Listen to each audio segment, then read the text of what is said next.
सभी साथियों को नमस्कार, गुड मॉर्निंग, सुप्रभात। सभी लोग स्वस्थ हों, अपनी पढ़ाई ठीक से कर रहे हों, यही शुभकामनाएं हैं। तो आइए, आज की जो क्लास है वो भारतीय संविधान है। तो आइए देखते हैं भारतीय संविधान के। तो आज पहला क्वेश्चन भारतीय संविधान का देखिए, भारतीय संविधान को रूप विधान में संघीय और भावना में एकात्मक माना गया है। तो भारतीय संविधान जो है, भारतीय संविधान को रूप विधान में संघीय और भावना में एकात्मक माना गया है। तो भारतीय संविधान को रूप विधान में संघीय और भावना में एकात्मक माना गया है। अगला देखिए, भारतीय संविधान को अर्धसंघात्मक संविधान भी कहा जाता है। तो भारतीय संविधान को अर्धसंघात्मक संविधान भी कहा जाता है। अगला देखिए,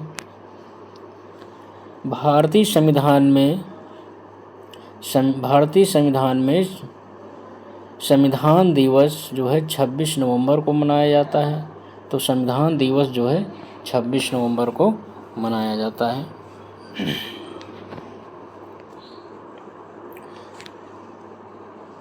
26 नवंबर 1949 को भारतीय संविधान को संविधान सभा के द्वारा अपनाया गया था और इसीलिए जो है 26 नवंबर को संविधान दिवस मनाया जाता है। अगला देखिए, भारतीय संविधान जो है 26 जनवरी 1950 से पूरे देश में लागू किया गया था। तो भारतीय संविधान 26 जनवरी 1950 से पूरे देश में लागू किया गया था। अगला देखिए, भारतीय संविधान अपने नागरिकों को हैसियत, प्रतिष्ठा और अवसर की समानता का वचन देता है। तो भारतीय संविधान अपने नागरिकों को हैसियत मतलब प्रतिष्ठा और अवसर की समानता का वचन देता है। तो भारतीय संविधान अपने नागरिकों को हैसियत, प्रतिष्ठा और अवसर की समानता का वचन देता है। अगला देखिए,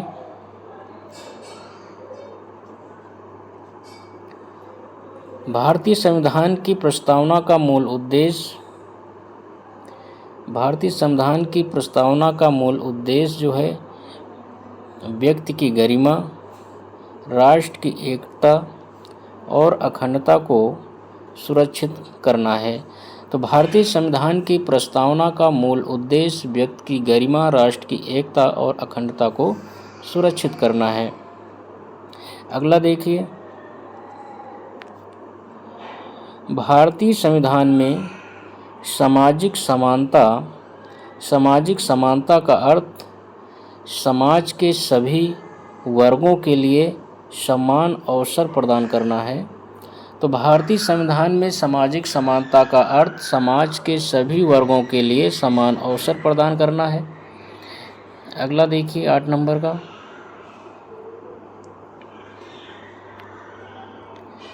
भारतीय संविधान की प्रस्तावना में आर्थिक स्वतंत्रता का उल्लेख नहीं है। तो भारतीय संविधान की प्रस्तावना में आर्थिक स्वतंत्रता का उल्लेख नहीं है। अगला देखिए,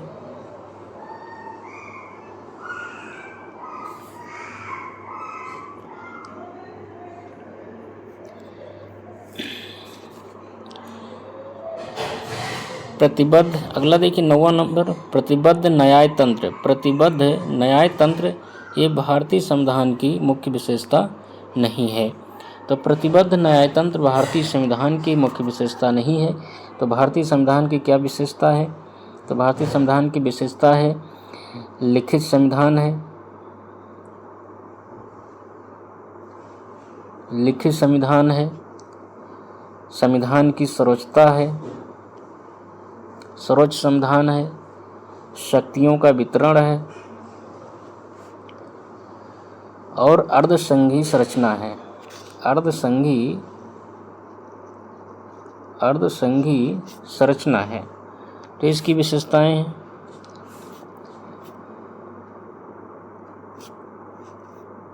अगला देखिए,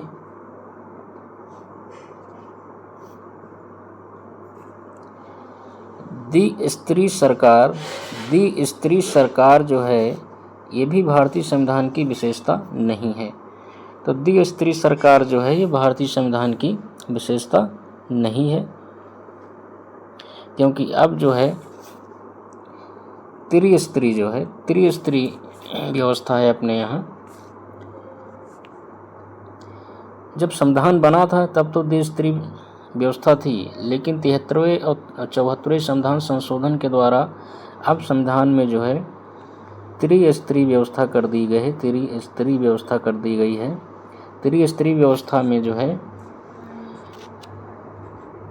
केंद्र, राज्य और स्थानीय स्तर की व्यवस्था कर दी गई है। पहले स्थानीय स्तर की व्यवस्था नहीं थी, तो जो मूल संविधान था उसमें द्विस्तरीय व्यवस्था थी, लेकिन 73वें और 74वें संविधान संशोधन के द्वारा अब जो है भारतीय संविधान में त्रिस्तरीय व्यवस्था कर दी गई है, जिसमें केंद्र, राज्य और स्थानीय स्तर की व्यवस्था है। तो द्विस्तरीय व्यवस्था जो है भारतीय संविधान की मुख्य विशेषता नहीं है। तो भारतीय संविधान की विशेषताओं में जैसे कि लिखित और विस्तृत संविधान हो गया है ना, एकल नागरिकता इस विशेषता है, सार्वभौमिक वैश्विक मताधिकार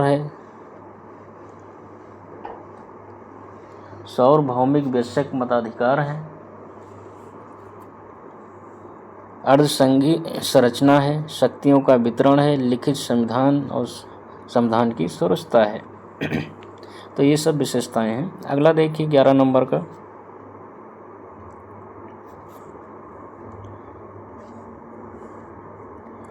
ईस्ट इंडिया कंपनी ने 26 मार्च 1774 में कोलकाता में सर्वोच्च न्यायालय की स्थापना की थी। तो ईस्ट इंडिया कंपनी ने 26 मार्च 1774 में कोलकाता में सर्वोच्च न्यायालय की स्थापना की थी, और इस न्यायालय की स्थापना जो है 1773 के रेगुलेटिंग एक्ट के तहत की गई थी। 1773 के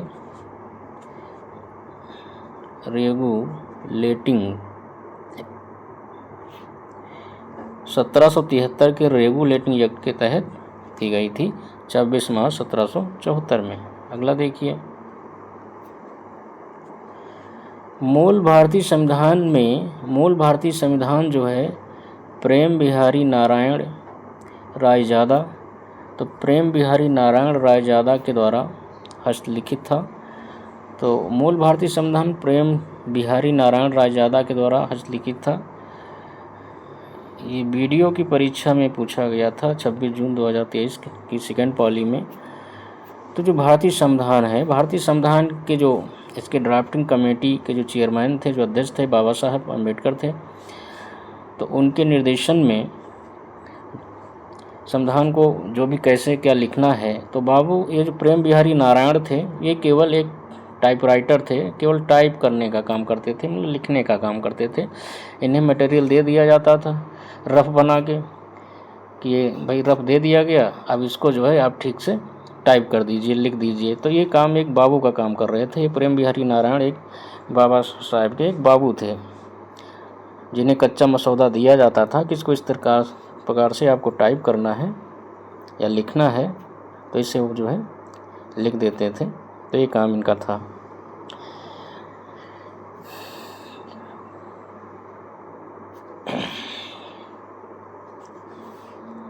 अगला देखिए 13 नंबर का, तो प्रस्तावना को संविधान की आत्मा के रूप में माना गया है।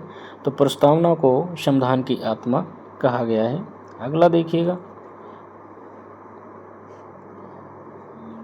14 नंबर का, कैबिनेट मिशन योजना के तहत अंतरिम सरकार का नेतृत्व जो है वो जवाहरलाल नेहरू ने किया था। तो कैबिनेट मिशन योजना के तहत अंतरिम सरकार का नेतृत्व जवाहरलाल नेहरू ने किया था। और कैबिनेट मिशन के तहत जो है अंतरिम सरकार की जो घोषणा है ये 24 अगस्त 24 अगस्त 1946 को की गई थी।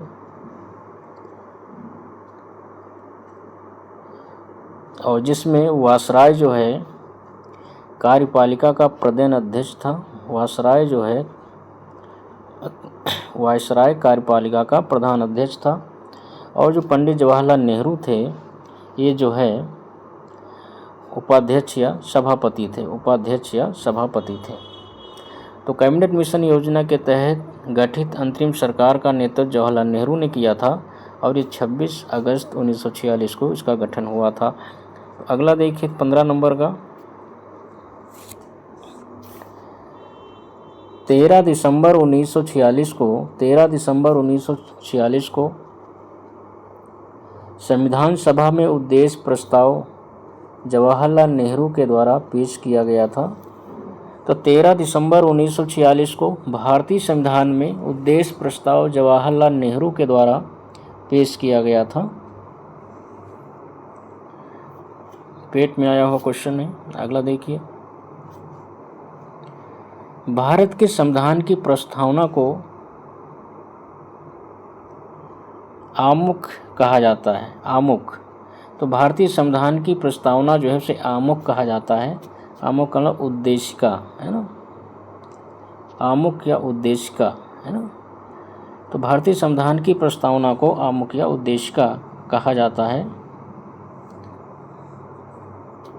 अगला देखिए एम.एन. राय ने 1935 में संविधान सभा का सुझाव प्रस्तावित किया था। तो एम.एन. राय ने 1935 में संविधान सभा का सुझाव प्रस्तावित किया था। अगला देखिए दिसंबर 1936 के कांग्रेस के फैजपुर अधिवेशन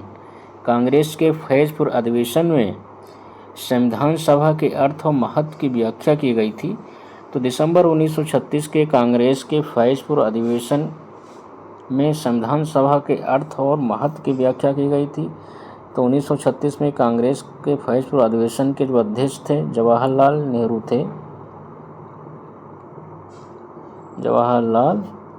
थे। तो इसमें जो है संविधान सभा के अर्थ और महत्व की व्याख्या भी की गई थी। अगला देखिए 19 नंबर का तो भारतीय संविधान सभा में कुल 15 महिला सदस्य थी। तो भारतीय संविधान सभा में कुल 15 महिला सदस्य थी।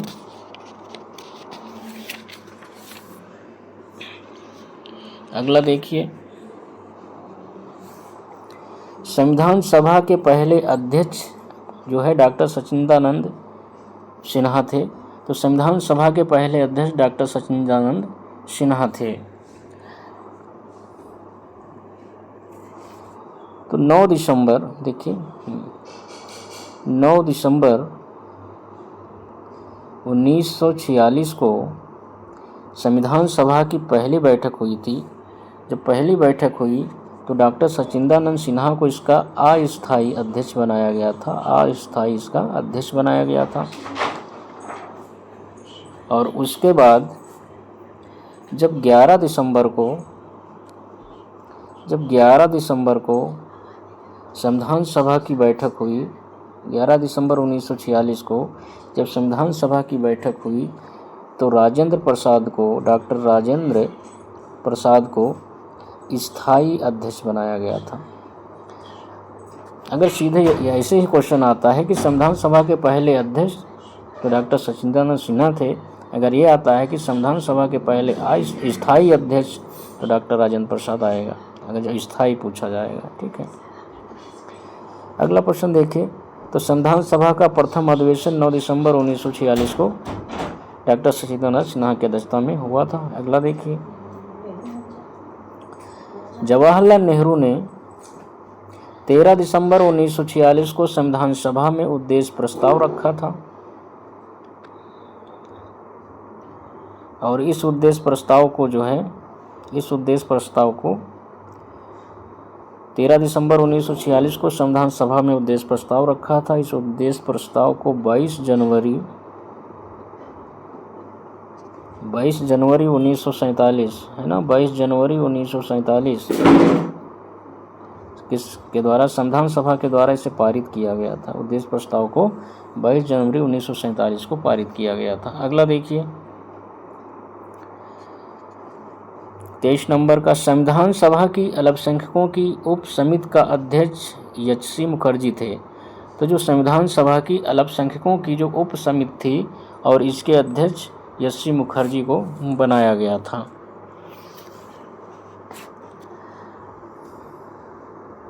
अगला देखिए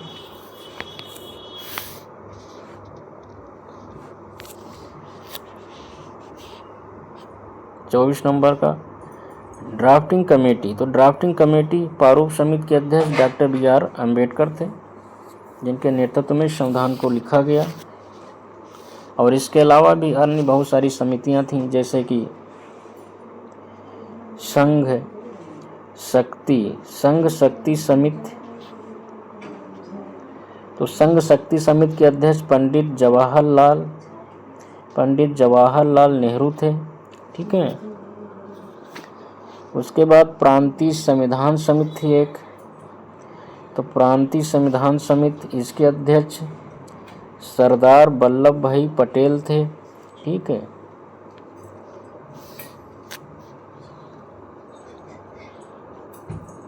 एक मौलिक अधिकार से संबंधित उप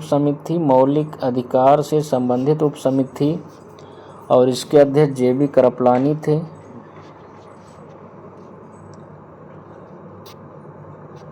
तो इस प्रकार से अन्य महत्वपूर्ण समितियां थी। आगे देखिए 25 नंबर का, तो भारत का संविधान 2 वर्ष 11 माह 18 दिन में लिखा गया था। तो भारत का संविधान 2 वर्ष 11 माह 18 दिन में लिखा गया था। अगला देखिए, भारतीय संविधान को 26 नवंबर 1949 को संविधान निर्मात्री सभा द्वारा अपनाया गया था। तो भारतीय संविधान को 26 नवंबर 1949 को संविधान निर्मात्री सभा द्वारा अपनाया गया था। अगला देखिए, संविधान सभा द्वारा भारतीय संविधान 26 नवंबर 1949 को पारित किया गया था। तो अपनाया गया था या पारित किया गया था। ठीक है। अगला देखिए, भारतीय संविधान के स्वतंत्रता और समानता बंधुत्व के आदर्श फ्रांसीसी संविधान से लिए गए हैं। तो भारतीय संविधान के स्वतंत्रता, समानता, बंधुत्व के आदर्श फ्रांसीसी संविधान से लिए गए हैं। अगला देखिए, भारतीय संविधान में संघवाद जो है कनाडा के देश से लिया गया। तो भारतीय संविधान में जो संघवाद की बात की गई है कनाडा देश से लिया गया है। अगला देखिए, सबसे छोटा और लिखित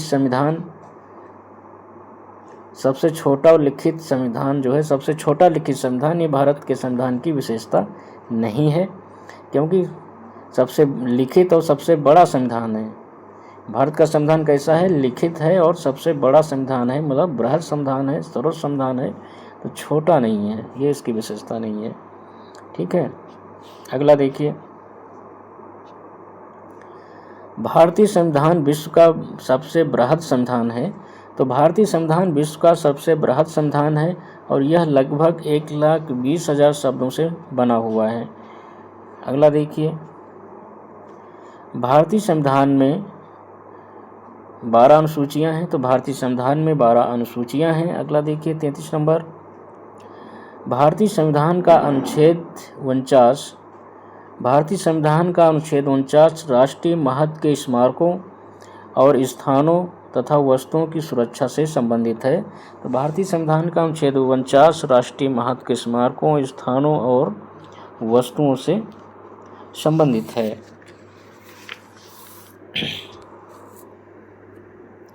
अगला देखिए,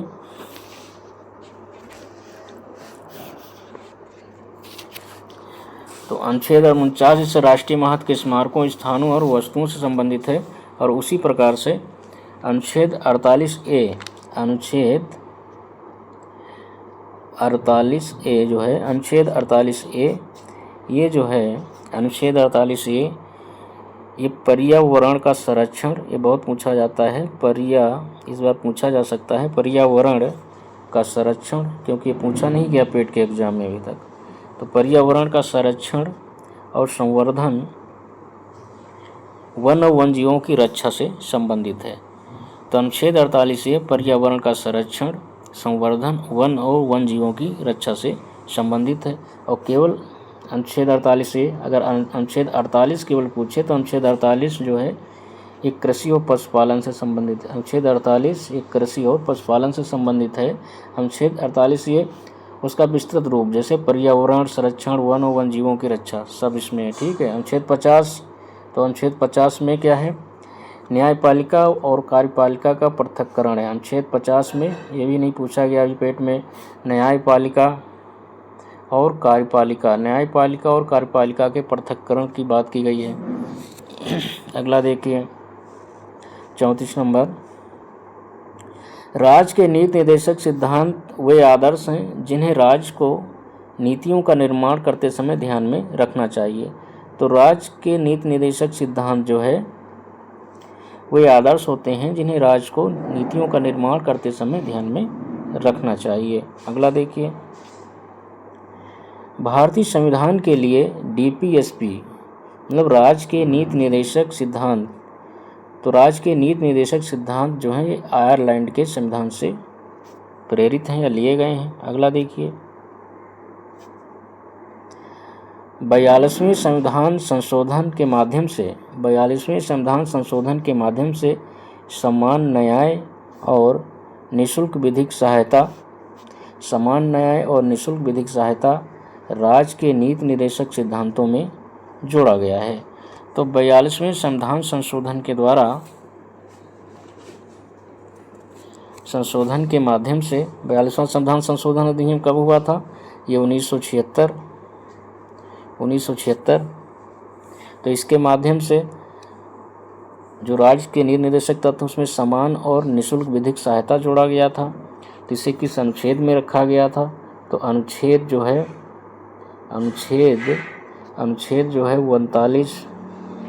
अनुच्छेद 39A में या अनुच्छेद 39 का में से रखा गया। और इसमें कहा गया कि समान न्याय और निःशुल्क विधिक सहायता राज्य के नीति निर्देशक सिद्धांतों के तहत जोड़ा गया कि ये राज्य का दायित्व होगा।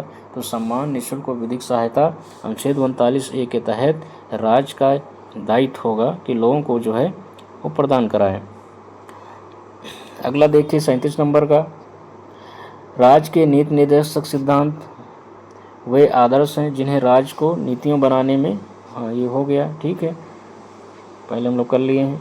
38 नंबर देखिए, तो भारतीय संविधान के अनुच्छेद 36 से 51, भारतीय संविधान का अनुच्छेद 36 से 51 राज्य के नीति निर्देशक सिद्धांत से संबंधित है। तो राज्य के जो नीति निर्देशक सिद्धांत हैं ये भारतीय संविधान के भाग 4 में है, भारतीय संविधान के भाग 4 में है। और अनुच्छेद 36 से 51 इसमें राज्य निर्देशक तत्व को दिया गया है। ठीक है। राज्य के नीति निर्देशक सिद्धांत जो हैं इन्हें न्यायालय के द्वारा लागू नहीं कराया जा सकता है, जबकि जो मौलिक अधिकार होते हैं उन्हें न्यायालय के द्वारा लागू कराया जा सकता है। अगला देखिए 39 नंबर, तो भारतीय संविधान का अनुच्छेद 40 राज्य सरकारों को ग्राम पंचायतों के आयोजन के लिए निर्देशित करता है। तो भारतीय संविधान का अनुच्छेद 40 जो है राज्य सरकारों को ग्राम पंचायतों के आयोजन के लिए निर्देशित करता है। तो अनुच्छेद जो 40 है इसमें ग्राम पंचायतों से संबंधित है। अगला देखिए,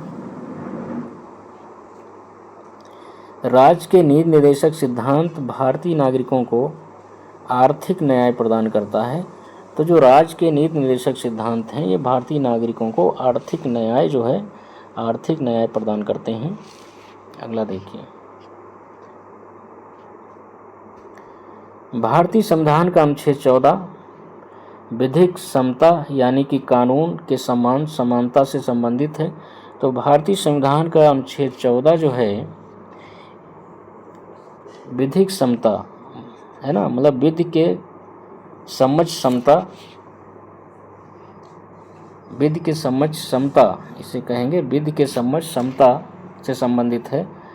तो भारतीय संविधान अनुच्छेद 14 विधिक समता यानी कानून के सामने समानता से संबंधित है। अगला देखिए 42 नंबर, यूएसए भारतीय संविधान में मौलिक अधिकार की अवधारणा का स्रोत है। तो जो मौलिक अधिकार हैं ये कहाँ से लिए गए हैं? ये यूएसए मतलब संयुक्त राज्य अमेरिका से लिए गए हैं।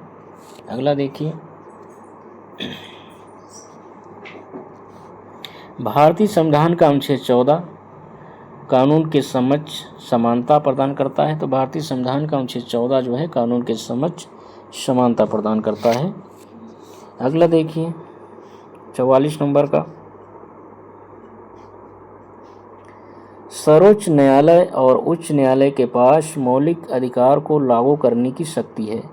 तो सर्वोच्च न्यायालय और उच्च न्यायालय के पास मौलिक अधिकारों को लागू करने की शक्ति है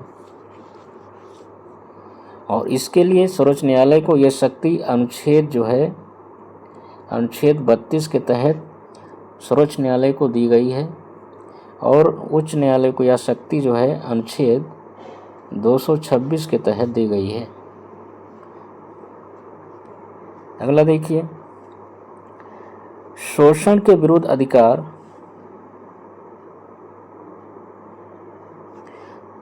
तो शोषण के विरुद्ध अधिकार में जो है शोषण के विरुद्ध अधिकार में स्पर्शता का निषेध शामिल नहीं है।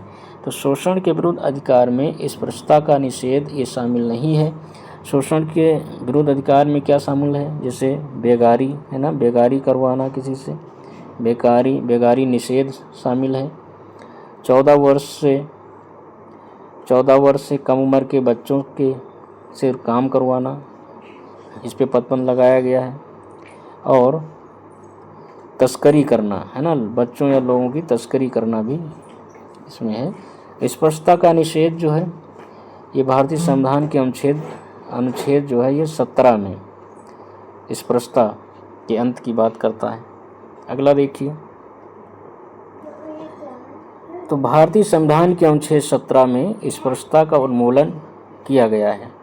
अगला देखिए, अनुच्छेद 362 या आपातकाल के दौरान मौलिक अधिकारों को निलंबित किया जा सकता है। तो अनुच्छेद 362 के तहत आपातकाल के दौरान मौलिक अधिकारों को निलंबित किया जा सकता है।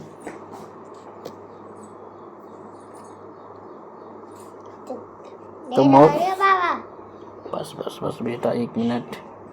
तो मौलिक अधिकारों को निलंबित किया जा सकता है। मौलिक अधिकारों में जो है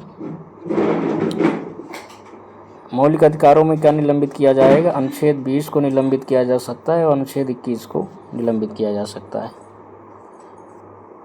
नहीं, अनुच्छेद 20 और 21 को छोड़कर जो है आपातकाल के दौरान जो मौलिक अधिकारों में अनुच्छेद 20 और 21 को छोड़कर जो है अन्य अनुच्छेदों को निलंबित किया जा सकता है। अनुच्छेद 20 और 21 को नहीं निलंबित किया जाएगा, बाकी अनुच्छेदों को निलंबित किया जा सकता है। अगला देखिए 48 नंबर, संविधान के अनुच्छेद 18 के प्रावधानों के अंतर्गत भारत सरकार ने भारत रत्न और पद्म श्री को पुरस्कारों को प्रारंभ किया। अगला देखिए 49 नंबर का, भारतीय संविधान के अनुच्छेद 15 में धर्म, वंश, जाति, लिंग, जन्म स्थान के आधार पर भेदभाव का परिच्छेद किया गया है। अगला देखिए अनुच्छेद 50 में, तो भारतीय संविधान के अनुच्छेद 24 में कारखाने में बालकों के नियोजन का परिच्छेद किया गया है। अगला देखिए 51 नंबर का, तो भारतीय संविधान के अनुच्छेद 22 में कुछ मामलों में गिरफ्तारी तथा निरोध के संरक्षण प्रदान किया गया है। तो भारतीय संविधान के अनुच्छेद 22 में कुछ मामलों में गिरफ्तारी तथा निरोध के संरक्षण प्रदान किया गया है।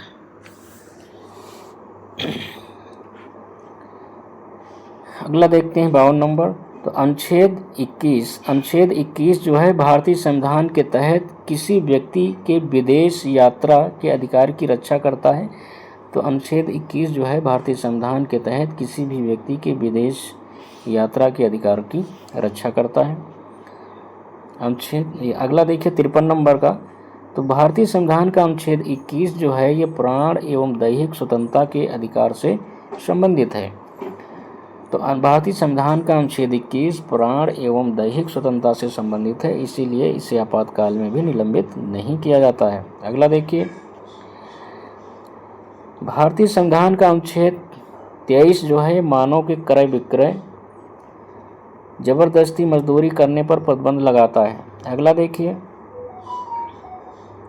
सांस्कृतिक और शैक्षिक अनुच्छेद 29-30 से संबंधित है। मौलिक अधिकार अल्पसंख्यकों के हितों के संरक्षण की बात करते हैं। तो सांस्कृतिक और शैक्षिक जो है ये अनुच्छेद 29 और 30 में संबंधित है, जो मौलिक अधिकार हैं और अल्पसंख्यकों के हितों के संरक्षण की बात करते हैं। आगे देखिए, अनुच्छेद 29 जो है अल्पसंख्यकों के हितों के संरक्षण के लिए है। तो अनुच्छेद 29 अल्पसंख्यकों के हितों के संरक्षण के लिए है। वहीं अनुच्छेद 30 जो है अल्पसंख्यक वर्ग के शैक्षिक संस्थान की स्थापना और उसे संचालित करने का अधिकार देता है। तो अनुच्छेद 30 जो है अल्पसंख्यक वर्ग के शैक्षिक संस्थान की स्थापना और उसे संचालित करने का अधिकार देता है। अगला देखिए, अनुच्छेद 26। तो अनुच्छेद 26 धार्मिक कार्यों का प्रबंधन की स्वतंत्रता देता है। अनुच्छेद 26 जो है धार्मिक कार्यों के प्रबंधन की स्वतंत्रता देता है। अगला देखिए 59 नंबर, मौलिक अधिकारों को केवल राष्ट्रीय आपातकाल के दौरान ही निलंबित किया जा सकता है, जिसमें अनुच्छेद 20 और 21 को नहीं निलंबित किया जाएगा। अगला देखिए, मौलिक अधिकार संवैधानिक उपचारों के अधिकार के तहत आते हैं। तो मौलिक जो अधिकार हैं संवैधानिक उपचारों के अधिकार के तहत आते हैं। अगला देखिए, मौलिक अधिकारों को लागू करने के लिए संविधान ने उच्चतम न्यायालय को विशेष उत्तरदायित्व दिया है, अनुच्छेद 32 के तहत। अगला देखिए, बंदी प्रत्यक्षीकरण भारतीय संविधान के मौलिक भाग से संबंधित है। तो बंदी प्रत्यक्षीकरण भारतीय संविधान के मौलिक भाग से संबंधित है। अगला देखिए, शिक्षा का अधिकार एक मौलिक अधिकार है। शिक्षा का अधिकार एक मौलिक अधिकार है जो संविधान के अनुच्छेद 21A से संबंधित है। तो शिक्षा का अधिकार एक मौलिक अधिकार है जो संविधान के अनुच्छेद 21A से संबंधित है। अगला देखिए, अनुच्छेद 21A। अनुच्छेद 21A के तहत 6 से 14 वर्ष तक के सभी बच्चों को निःशुल्क एवं अनिवार्य शिक्षा का अधिकार प्रदान किया गया है। तो अनुच्छेद A के तहत 6 से 14 वर्ष तक के सभी बच्चों को निःशुल्क एवं अनिवार्य शिक्षा का अधिकार प्रदान किया गया है। अगला देखिए 65 नंबर का, सौर शिक्षा अभियान। तो सौर शिक्षा अभियान का जो उद्देश्य है 6 से 14 वर्ष आयु समूह के बच्चों में शिक्षा को प्रोत्साहित करना। अगला देखिए 66 नंबर, तो प्रेस की स्वतंत्रता भारतीय संविधान के अनुच्छेद 19 के तहत निहित है। अगला देखिए 67 नंबर, भारतीय संविधान में वर्तमान में कुल 11 मौलिक कर्तव्य हैं। अगला देखिए 68 नंबर, 86वें संविधान संशोधन अधिनियम 2002 के द्वारा 11वां मूल कर्तव्य 6 से 14 वर्ष तक के उम्र के बीच अपने बच्चों को, माता पिता जो है अपने बच्चों को शिक्षा का अवसर उपलब्ध कराना, ये जोड़ा गया है 86वें संविधान संशोधन के द्वारा। अगला देखिए, मौलिक कर्तव्यों से संबंधित अनुच्छेद 51A को संविधान में 42वें संविधान संशोधन के द्वारा शामिल किया गया था। तो मौलिक कर्तव्यों से संबंधित अनुच्छेद 51A को संविधान में 42वें संशोधन अधिनियम के द्वारा शामिल किया गया था। अगला देखिए 70 नंबर, तो भारतीय संविधान के भाग 4 में मौलिक कर्तव्यों का उल्लेख है। अगला देखिए स्वर्ण सिंह समिति। तो स्वर्ण सिंह समिति की संस्तुति के आधार पर मूल कर्तव्यों से संबंधित प्रावधानों को भारतीय संविधान में जोड़ा गया था। अगला देखिए 72 नंबर का, तो 42वें संविधान संशोधन के माध्यम से भारतीय संविधान में 10 मौलिक कर्तव्य सम्मिलित किए गए थे। तो 42वें संविधान संशोधन के माध्यम से भारतीय संविधान में 10 मौलिक कर्तव्य शामिल किए गए थे। अगला देखिए, भारतीय संविधान में भाग 4 में अनुच्छेद 51 में 11 मौलिक कर्तव्यों का वर्णन है। जो 11वां मौलिक कर्तव्य है इसको बाद में जोड़ा गया था 86वें संविधान संशोधन के द्वारा। अगला देखिए 74 नंबर, तो अनुच्छेद 32 में निहित संवैधानिक उपचारों को डॉक्टर BR अम्बेडकर ने संविधान की आत्मा कहा है। तो अनुच्छेद 32 में निहित संवैधानिक उपचारों को डॉक्टर BR अम्बेडकर ने संविधान की आत्मा कहा है। अगला देखिए, तो भारतीय संविधान के भाग 3 के अनुच्छेद 12 से 35 तक मौलिक अधिकारों का उल्लेख किया गया है। तो भारतीय संविधान के भाग 3 के अनुच्छेद 12 से 35 तक मौलिक अधिकारों का उल्लेख किया गया है। थैंक यू, धन्यवाद देखने के लिए। मेरे चैनल को सब्सक्राइब करें, अपने दोस्तों में सब्सक्राइब कराएं, लाइक करें। तो आज हम लोग जो है पेट से संबंधित 75 क्वेश्चन जो है संविधान के कर लिए हैं। कुछ की हमने व्याख्या भी की है। बाद में समय हो गया है, बच्चा कह रहा था कि स्कूल की देर हो रही है, तो मैं उसे छोड़ के आता हूँ, इसीलिए मैं लास्ट में थोड़ा सा जल्दी में करा दिया हूँ। देखने के लिए धन्यवाद। मिलते हैं नेक्स्ट अगली वीडियो में।